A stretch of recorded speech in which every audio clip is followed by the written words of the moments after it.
మనం అమెరికా మీరు అన్నారు ఏదో land of dreams or you know మీకు ఏ కోరికలు ఉన్నా నెరవేరుతాయి, అక్కడ వెళ్తే మంచి అవకాశాలు దొరుకుతాయి, అవన్నీ పక్కన పెట్టండి సార్. అమెరికా ఏనాడు అమెరికా భూమి బయట డెమోక్రసీ గురించి మాట్లాడలేదు. ఓన్లీ అమెరికా భూమిలోనే డెమోక్రసీ. అమెరికా భూమి దాటితే వాళ్ళు డెమోక్రసీ గురించి ఆలోచించరు. వాళ్ళకి ఏం వస్తుంది దీంతో అదే ఆలోచిస్తారు.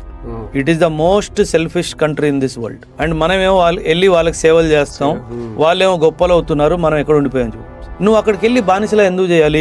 ఇక్కడ నీ దేశం ఇప్పుడు అబ్దుల్ కలాం గారు కానీ, విక్రమ్ సారాభాయ్ గారు కానీ, ఇలాంటి ఎంత గొప్ప గొప్ప మేధావులు సైంటిస్టులు మన దేశం కోసం ఎంత చేశారు సార్. ప్రతిదీ డబ్బు కాదు కదా సార్. అంటే నువ్వు అక్కడికి వెళ్తే నీకు డబ్బు వస్తుంది, ఇక్కడ ఉంటే నీకు గౌరవం వస్తుంది.